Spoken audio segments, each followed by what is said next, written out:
이제 저도 예전에 선교단체에 있으면서요 보니까는 초반기에는 교회에서 자체로 선교여행을 가는 게 솔직히 굉장히 어려웠거든요. 그래서 처음에는 주로 이제 선교 여행을 가는 사람들을 보면 선교 단체에서 진행하는 그런 선교 여행을 많이 갔었습니다. 그래서 일반 교회에서는 진행하기 좀 어려웠기 때문에 실제적으로 선교사님과 좀 더 연결이 잘 돼 있는 그런 선교 단체에서 청년들을 모아서, 아니 선교에 관심 있는 사람들을 모아서 선교를 가기 시작을 했습니다. 그래서 이제 교회는 예배와 그런 각 어른들에 대한 그런 초점이 맞춰져서 신앙생활이 좀 진행이 됐고요. 그다음에 선교단체에서는 그런 선교 양육, 제자 교육과 그다음에 선교 훈련과 선교를 나가는 그런 모습들이 약간의 양극화가 되는 그런 현상이 있었습니다. 이제 그러면서 이제 열심히 있는 청년들이 정체되어 있는 교회에 머무르지 못하고 좀 더 역동적이고 활동적인 그런 선교단체 같은 데서 훈련을 받기 시작을 하고요. 그러면서 이제 청년들이 선교단체를 통해서 나가기 시작을 합니다. 그러면서 많은 한국교회의 변화가 일어나기 시작을 했습니다. 왜냐면은 많은 청년들이 선교단체를 통해 선교 여행을 가다 보니까 그 청년들이 주님 앞에 헌신하고 변화되어지는 모습들이 굉장히 많이 두드러지게 나타났는데요. 그러면서 점점 교회에 머물러 있기보다는 좀 더 활동적인 선교단체나 그런 데 활동하는 모습들이 많이 나타났기 때문에 교회에서는 선교단체를 좀 싫어하는 경향이 생기고요. 선교단체에서는 교회는 너무 고리타분하고 너무 정체돼 있어 좀 더 역동적으로 나가야 되라는 그런 모습들로 약간 양극화가 되는 그런 현상들이 한동안 있었습니다. 근데 이제 그런 훈련을 시키기 시작을 하고요. 그 다음에 교회에서 선교 여행을 단기 선교를 계획해가지고 단기 선교를 나가기 시작을 합니다. 그러니까 이제 더 이상 이제 학교에서 하는 그런 선교단체에서 하는 그런 선교 여행만의 그런 메리트가 없어져 버리게 됩니다. 그래서 제가 학생 때도 굉장히 선교단체들이 활성화가 돼 있었는데 요즘은 대학교에서 많은 선교단체들이 많이 힘을 잃었다라고 얘기를 합니다. 그래서 실질적으로 교회에서 선교단체들이 했던 그런 역할들, 제자훈련을 시키거나 아니면 그런 선교 여행을 가는 모습들을 교회에서 흡수해서 교회에서 웬만하면 이제 다 할 수 있기 때문에 이제 많이 변화된 그런 모습들, 교회의 그런 모습들을 우리가 발견하게 됩니다. 이러한 흐름 가운데서요, 단기 선교가 너무 흔해지다 보니까 이제 웬만한 교회들은 웬만큼 규모가 되는 데는 여름마다 또 겨울마다 해외로 선교를 또 국내로 선교 여행을 가는 모습들을 많이 보게 되거든요. 그러면서 이제 장점 아닌 단점이 생기게 됩니다. 뭐냐면은 너무 많이 가다 보니까요, 단기 선교의 질이 떨어지기 시작을 합니다. 어쩌면 그 순수성이 떨어지는 그런 계기가 되기도 합니다. 뭐 좀 다른 예이긴 하지만요. 한국의 경배와 찬양, 우리가 예배 전에 우리 경배와 찬양 하나님 앞에 나가는 그런 시간들도 가졌었는데, 한국의 경배 찬양이 들어오면서 교회 찬양이 굉장히 많이 붐이 일었던 때가 있었습니다. 물론 지금은 웬만한 교회에서는 경배와 찬양은 다 일반적으로 다 하나님 앞에 드려주고 있지만, 이렇게 된 것이 오래되지 않은 거 여러분이 아실 거라고 생각합니다. 하지만 이런 경배와 찬양을 통해서 많은 청년들이 하나님 앞에, 젊은이들이 헌신하면서 하나님 앞에 나아갔던 그런 경향들, 또한 청소년들뿐만 아니라 모든 어르신들, 모든 교회 성도들이 좀 더 역동적으로 하나님 앞에 예배할 수 있는 그런 기회가 되었었습니다. 근데 80년대, 90년대만 해도 이런 본 예배에서 뭐 오전 예배나 오후 예배에서 이렇게 드럼을 치거나 기타를 치거나 이렇게 전자요금을 치는 게 솔직히 쉽지는 않았거든요. 웬만큼 오픈되어 있는 교회 아니면 피아노 아니면 올겐 아니면은 그런 수준에서 멈췄었지, 이러한 드럼이 교회에서 예배 드리는데 무슨 말이야 라는 그런 시대가 있었다라는 겁니다. 하지만 경배 찬양이 한국 교회에 들어오면서 많은 교회들을 변화시키기 시작했습니다. 교회의 예배에 관심 있게 만들어줬고요. 예배 가운데 찬양을 통해서 우리가 말씀 가운데, 기도 가운데 하나님 앞에 나아갔던 것처럼 찬양을 통해서도 많은 사람들이 하나님 앞에 헌신하고 하나님 앞에 나아가는 그런 모습들을 많이 보여줬었습니다. 그리고는 찬양을 통해서 많은 헌신자들이 나왔고 하나님 앞에 나아가는 그런 역할을 했다라는 겁니다. 근데 아쉽게도 이것도 또 너무 많이 대중화가 되다 보니까 너무 많은 교회들이 이곳저곳에서 찬양 예배가 잘 된다는, 찬양 예배라면 많이 부흥할 수 있다는, 찬양 예배라면 많이 인기를 끌 수 있다는 그런 소리를 듣고 많은 교회들이 준비되어지지 않은 상태에서 찬양 예배를 시작을 하게 됩니다. 정말 찬양 앞에서 우리 인도했던 우리 귀한 찬양팀들도 있지만 찬양 인도자들도 굉장히 중요한 예배의 인도자들이거든요. 정말 예배 인도자면 더 하나님 앞에 더 기도하면서 준비하면서 정말 두렵고 떨리는 마음으로 하나님 앞에 예배돼야 되는데, 정말 어떻게 보면 사람들이 예배의 모습, 그 멋있는 세션이나 악기팀이나 찬양팀의 그런 모습들만을 보면서 야, 이렇게 하니까 교회의 모습이, 예배드리는 모습이 멋있어 하면서 준비되지 않은 상태에서 교회에 들어오기 시작하면서 교회들이 겉의 모습은 너무 화려해지지만 정말 속은, 정작 반주하는 친구들은, 정말 악기를 연주하시는 그런 친구들, 그런 사람들은 정말 하나님 앞에 준비되지 못하고 오히려 겉모습에만 계속 이렇게 강조를 하다 보니까는 점점 신앙을 잃어버리거나 하나님부터 떠나가는 그런 모습들을, 그런 모습들을, 단점을 보게 됐던 경우가 있었습니다. 어떻게 하나님을 더 찬양할까가 아니라 사람들의 눈에 보기에 더 좋은 찬양, 더 좋은 예배를 드릴까, 우리의 이목에, 우리 귀에 더 좋은 찬양에 대한 그런 포커스가 맞춰졌기 때문에 어떻게 보면은 경배 찬양이 그 질이 좀 떨어지는 모습들도 있지 않은가라는 생각들을 하게 됩니다. 그렇기 때문에 우리가 경배와 찬양을 진행하시는 우리 찬양팀도 그렇고 악기팀을 위해서도 여러분이 더욱더 많이 기도를 해주셔야 됩니다.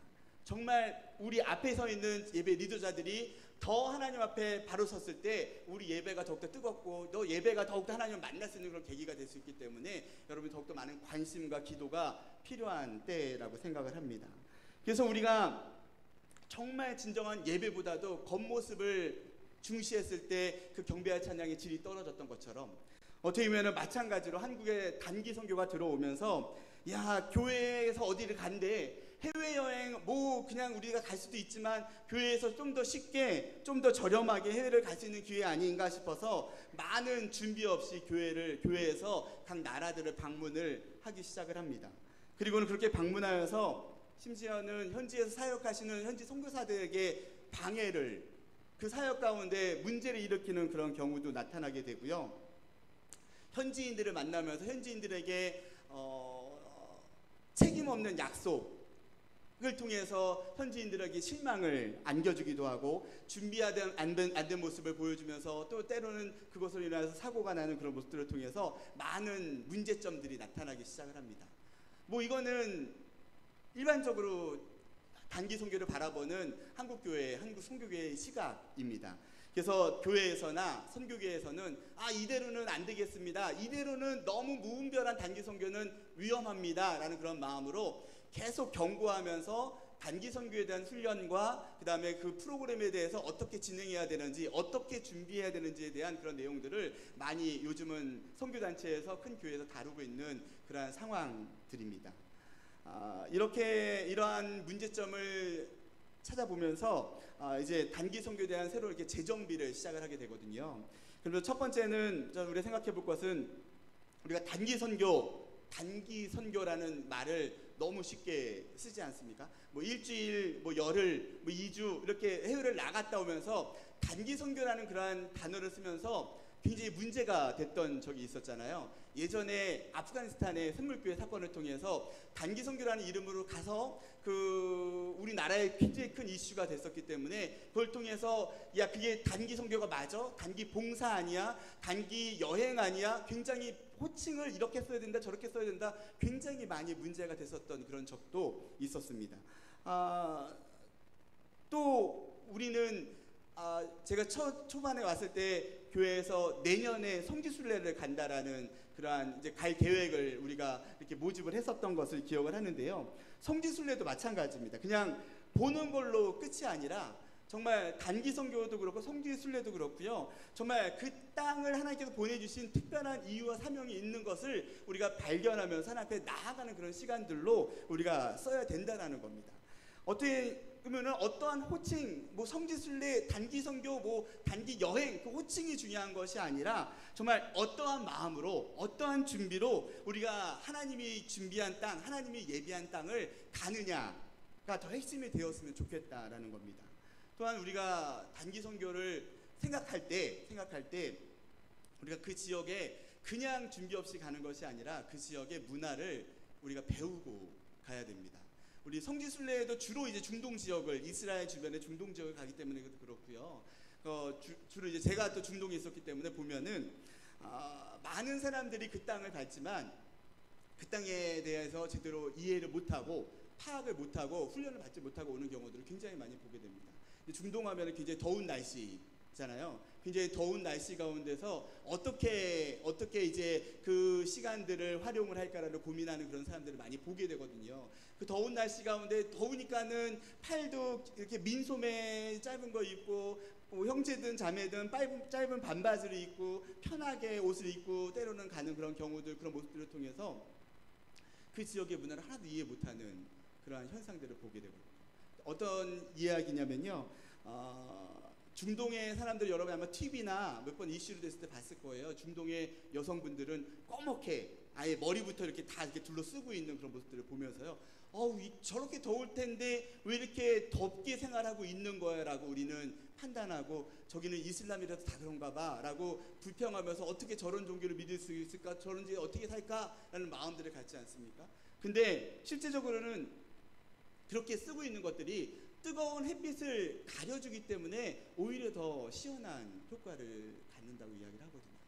그 다음에 그 중동 사람들의 이미지에서는 이제 여성분들을 비하하는 건 아니지만 중동 사람들의 지금까지의 이미지에서는, 옛날부터 가지고 있는 이미지에서는 이렇게 맨살을 다른 사람들에게, 다른 남자에게 보여주는 것 자체가 정숙하지 않은 모습들 중에 하나입니다.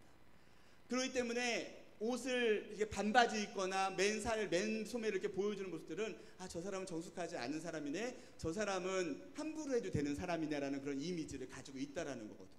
근데 우리가 단기 선교를 가서, 단기 선교여행을 가가지고는 그러한 더운 날씨니까 이런 모습들을 가지고 그들에게 접근했을 때 그들에게 복음을 전하기는 물론 저 동양 한국 사람들은 굉장히 해픈 사람들인가 봐, 굉장히 오픈되어 있는 사람인가, 굉장히 개방된 사람인가라는 그런 이미지만 심어줄 수밖에 없는 그런 모습들이거든요. 그러니까 그 지역의 문화를 잘 알지 못하면 우리가 복음을 전하기가 더욱더 어렵다라는 것을 여러분이 기억을 하셨으면 좋겠습니다.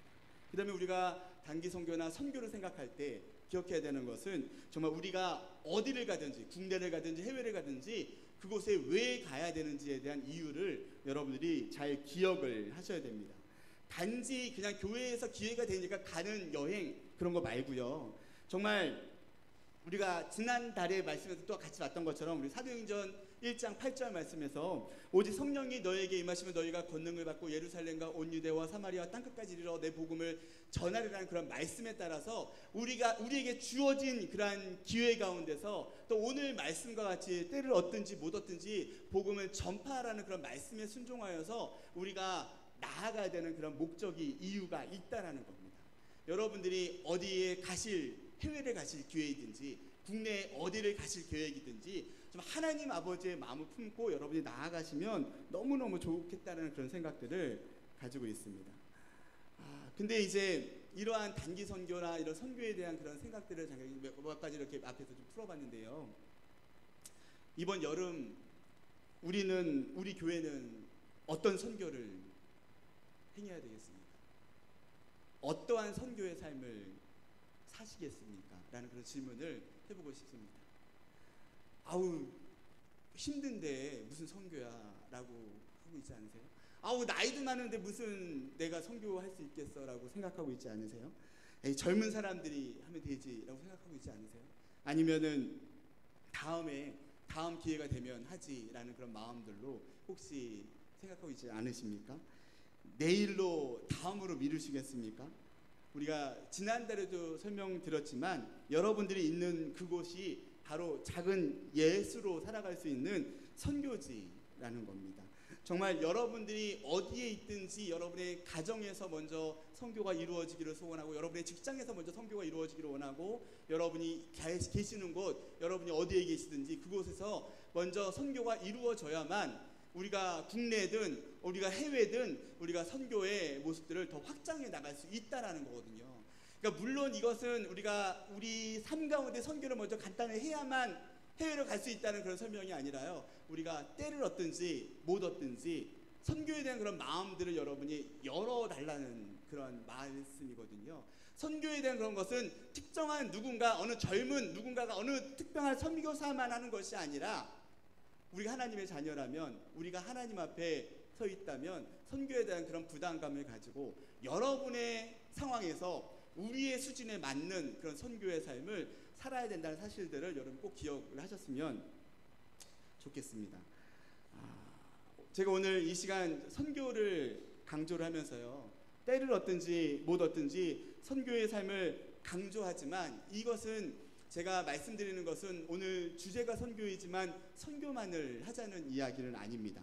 교회에서 가장 중요한 것이 여러분들은 뭐라고 생각을 하십니까? 어떤 분들은 말씀이라고 생각하시는 분도 계실 거고요. 어떤 분들은 예배가 중요하지라고 생각하시는 분도 계실 거고요. 어떤 분들은 선교가 중요하지라고 생각하시는 분도 있을 거거든요. 근데 저는 무엇이 중요하다고 지금 이 자리에 와서 말씀드리는 것이 아니라, 선교를 주제를 설명하고 있기 때문에 선교가 중요하다고 말씀드리고 있는 것이 아니라요, 교회에서는 예배가 중요하듯 말씀도 중요하고요, 말씀도 중요하듯 우리의 성도들의 교제도 중요하고요, 그 교제가 중요하듯 우리의 선교의 삶도 너무너무 중요하다라는 겁니다. 어느 특정한 하나만이 중요한 것이 아니라 우리가 골고루 균형 있게끔 말씀 가운데, 예배 가운데, 기도 가운데, 찬양 가운데, 선교 가운데 다 중요한 마음을 가져야 된다라는 겁니다. 오늘 제목을 제가 선교는 옵션이 아닙니다라는 그런 제목으로 말씀을 정했습니다. 나는 찬양을 좋아하니까 찬양만 내 신앙생활 가운데 딱 뽑아서 이것만을 중점적으로 할 거야. 나는 말씀이 좋으니까 말씀만 듣는 걸로 만족할 거야라고 말씀을 혹시 뽑으시는 분이 있냐라는 겁니다. 이거는 우리의 신앙 가운데 어떻게 보면 불균형, 우리가 넘어지기 쉬운 방법 중에 하나라는 겁니다. 우리가 신앙생활을 한다면, 우리가 건강한 크리스찬이라면 말씀을 중요하듯이, 예배가 중요하듯이, 찬양도 중요하듯이, 기도가 중요하듯이 선교도 중요하다라는 거거든요. 그래서 여러분이 선호하는 것만을 중요시 여기는 그런 신앙생활이 아니라, 우리가 건강한 크리스찬이라면 하나님의 말씀 가운데서도, 기도 가운데서도, 찬양 가운데서도, 선교 가운데서도 여러분들이 하나님 옆에 나아갈 수 있는 그런 기회가 꼭 되셨으면 좋겠습니다. 이거는 나이가 많고 적음을 떠나서요, 여러분의 상황 가운데 하나님 옆에 나아가실 수 있는 저와 여러분들이 되셨으면 좋겠습니다. 자, 오늘 말씀 이제 선교에 대해서 이야기를 하고 있고요. 오늘 말씀 다시 한번 읽어보겠습니다. 디모데후서 4장 2절 말씀인데요. 너는 말씀을 전파하라. 제가 읽겠습니다. 때를 얻든지 못 얻든지 항상 힘쓰라. 범사의 오래 참음과 가르침으로 경책하며 경계하며 권하라. 말씀해 주시고 계십니다. 많이 접해본 말씀이고요. 많이 읽어봤던 말씀입니다. 또 오늘 말씀 디모데후서 말씀 보실 때 여러분들은 어떠한 마음으로 말씀을 읽으십니까? 사도 바울의 모습들을 여러분이 보실 수 있겠습니까? 오늘 잠시 이제 제가 초반에 한 나라를 또한 소개한다고 말씀을 드렸는데요. 잠깐 이제 사진을 오늘 준비를 했어요. 이제 시리아 모습인데요. 자, 한번 보시겠습니다. 여기는 이제 우리나라 세계 지도죠. 세계 지도에서 저기서 지금 우리나라는 중간에 딱 파란색으로 중간에 있고요. 이제 중동이라는 그런 지역에 지금 우리가 청경의 주 무대가 되는 그런 곳입니다.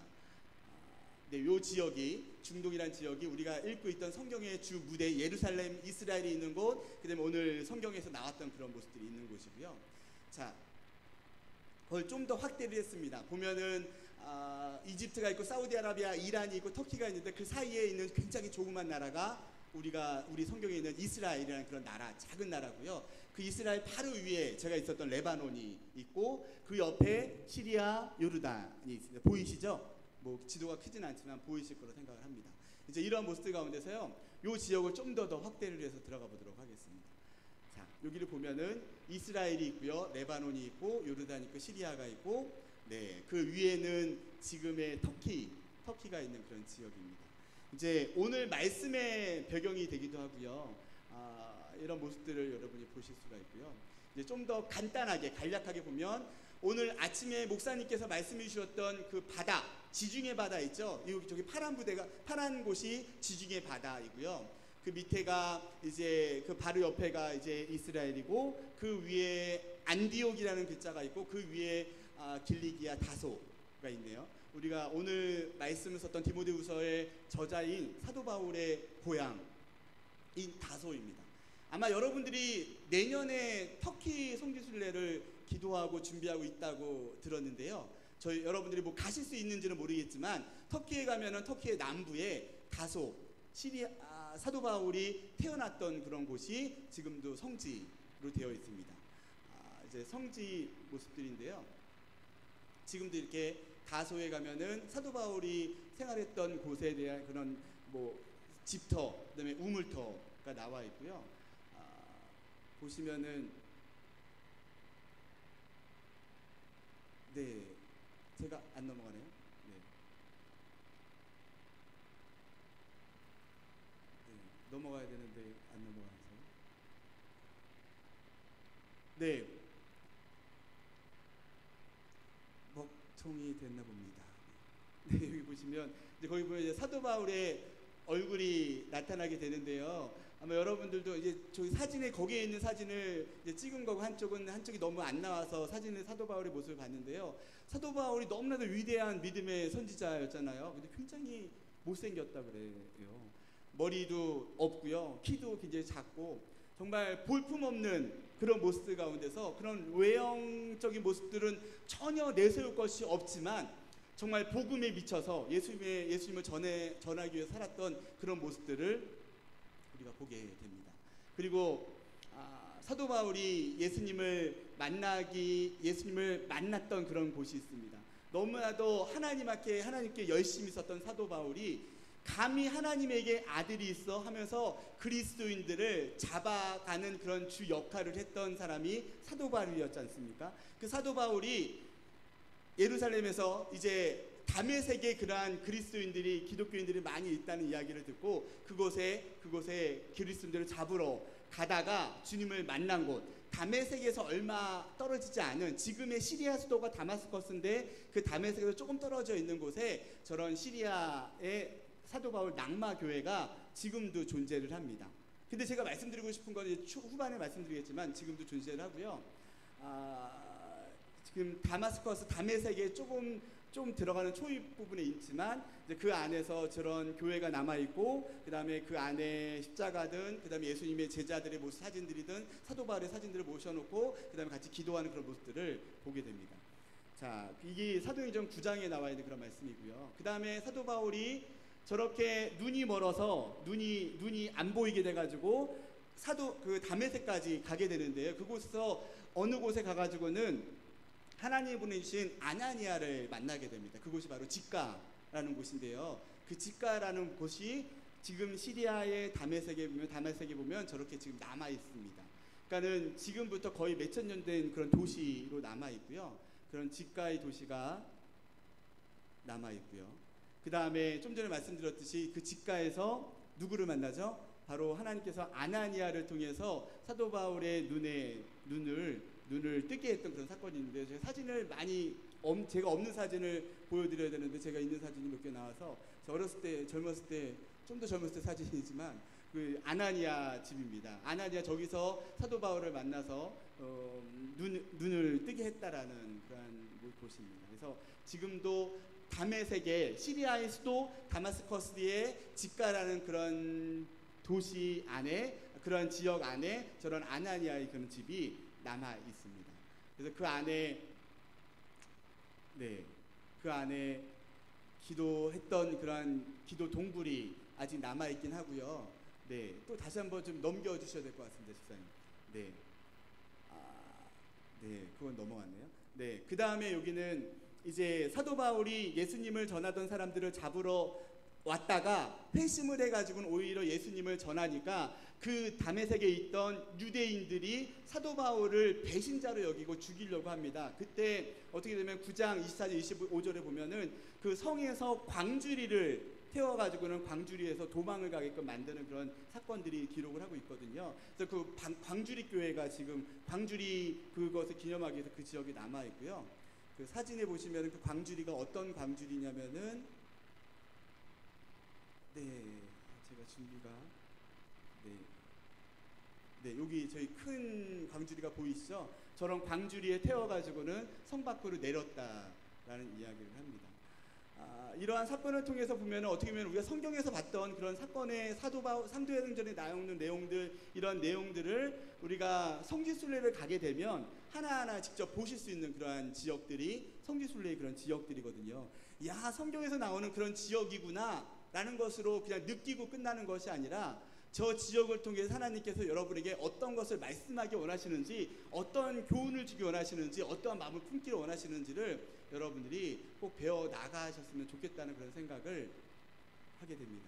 그리고 여기는 사도 바울이 복음을 전하는 그런 전초 기지로 바로 안디옥에서 파송을 받게 되는데요. 바나바와 함께 파송을 받게 되는데요. 지금도 이제 안디옥이라는 그런 지역이 존재하는데, 거기는 지금은 아쉽게도 시리아는 아니고 터키의 가장 남부에 있습니다. 그래서 그 안디옥의 지역에 가면은 베드로 피난 교회 해가지고 베드로가 기도했던 그런 곳, 그다음에 사도 바울이 있었던 그런 흔적들, 그 교회들의 흔적들을 보게 되고요.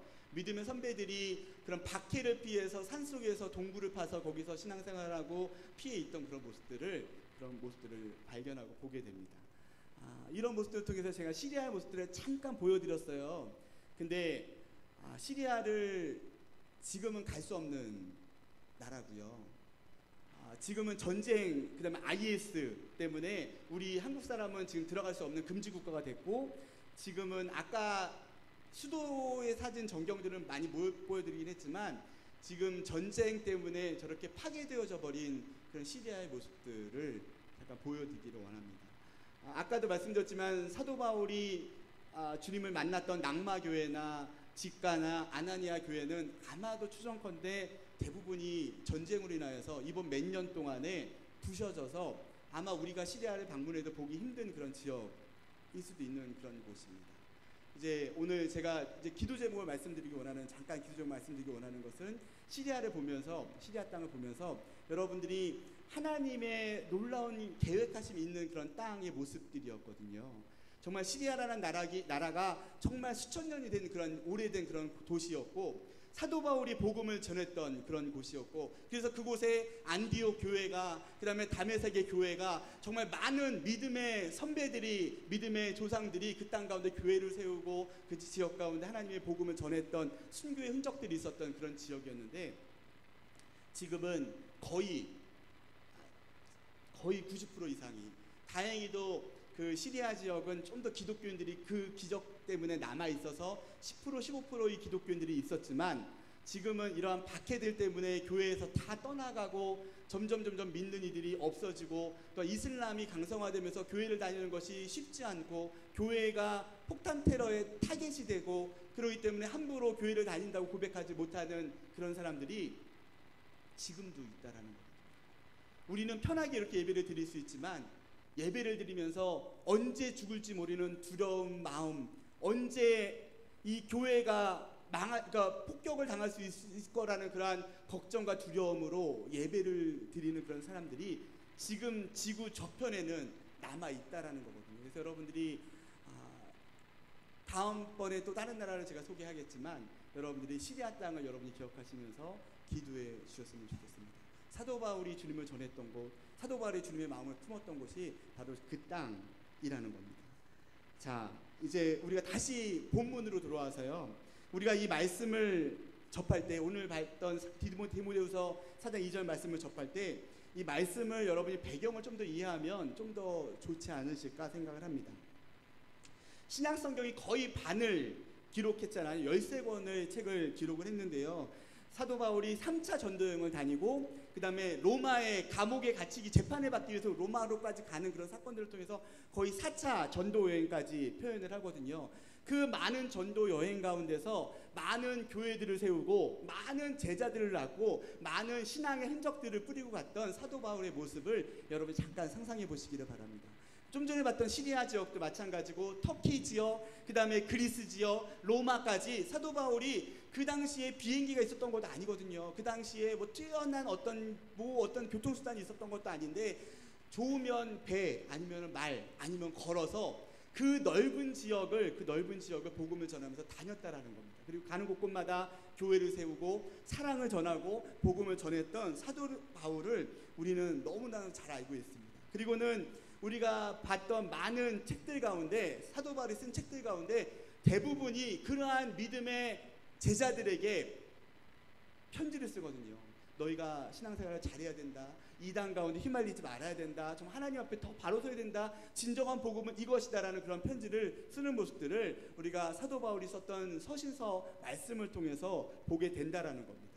오늘 봤던 디모데후서 말씀은 3차 전도 여행 후에 주후 62년, 63년경에 로마의 감옥에 투옥이 되게 되고요. 사도 바울이요. 그리고 그 잠깐의 투옥 후에 석방을 하게 되는데요. 그 당시에 석방되면서 마게도냐 지방에서 사역하던 디모데에게 편지를 쓴 것이 디모데전서의 말씀이고요. 그 다음에 이제 오늘 봤던 두 번째 책 이제 디모데후서는 이제 대략 주후 66년, 67년쯤에 사도 바울이 작성을 하게 되는데요. 아마 여러분이 들어보셨을 황제입니다. AD 54년부터 68년까지 로마를 다스렸던 네로 황제가 64년 7월에 로마의 그 대화재를 일으키는 그런 사건을 일으키게 됩니다. 뭐 우리 여러 영화에서도 여러분이 보셨을 것 같아요. 이제 그 화재를 일으키고 나서는 그 원인이 자기에게 자꾸 그 쏠리니까는 그 방화범을 누구로 만드냐면 바로 기독교인, 그리스도인들로 방화범을 몰아버립니다. 그래서 그렇지 않아도 신앙생활하기 힘들었던 사람들에게 더욱더 많은 피해를 가게 되는 그런 계기가 되게 되는데요. 방화범이라는 이유로 많은 사람들이 기독교인들을 미워하게 되고 심지어는 잡아서 죽이게 되는데요. 화형을 처하거나 아니면 짐승들에게 밥을 줬던 그런 사건들을 보게 됩니다. 이런 과정 가운데서 네로 황제의 박해 시절에 사도 바울이 다시금 감옥에, 로마의 감옥에 갇히게 되거든요. 그것이 이제 주후 66년에서 67년경, 그때 바로 디모데후서 말씀을 기록하게 됩니다. 그리고는 기록으로는 사도 바울이 이 감옥 후에 순교를 했다고 이야기를 하거든요. 13권의 그런 책 가운데서 가장 마지막 죽기 전에 자기가 세웠던 교회들을 생각하면서 자기가 훈련시켰던 믿음의 제자들을 생각하면서 마지막 당부의 말씀, 마지막 유언의 말씀, 마지막 믿음의 선배로서의 고백의 말씀을 쓴 것이 바로 디모데후서 4장, 디모데후서의 말씀이라는 겁니다. 어떻게 보면은 그러한 감옥에 있으면서 정말 교회가 하나님의 진리의 말씀이고 말씀 가운데 바로 서야 된다. 그리고는 그 말씀 가운데 바로 서면서 어떠한 어려움과 어떠한 핍박이 있을지라도 너희는 복음에 매진하라, 복음 가운데 있어라라고 말씀하시는 것이 바로 오늘 디모데후서의 그런 핵심의 내용, 오늘 우리가 읽었던 디모데후서 4장 2절의 그런 말씀이라는 겁니다. 바로 자신이 데리고 훈련시켰던 제자 바로 디모데에게 보내면서 신앙의 격려를 하는 사도 바울의 그런 조언의 말씀을 여러분이 보시고 계십니다.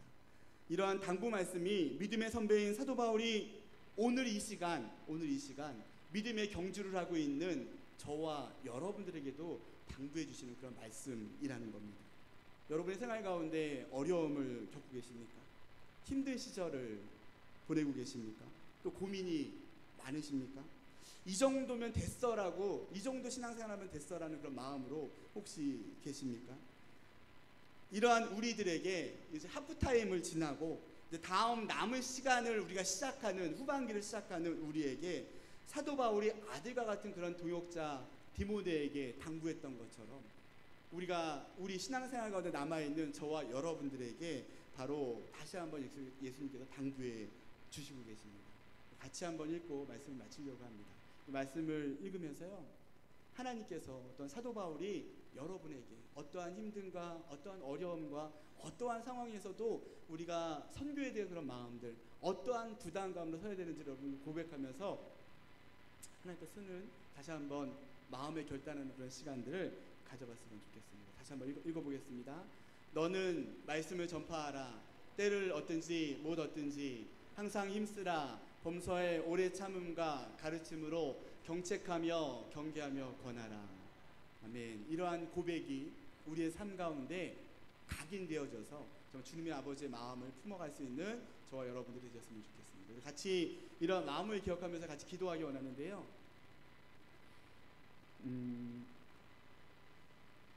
선교는 특별한 사람만이 하는 것이 아니라 하나님께서 이 자리에 있는 모든 사람들에게 주시는 거룩한 부담감입니다.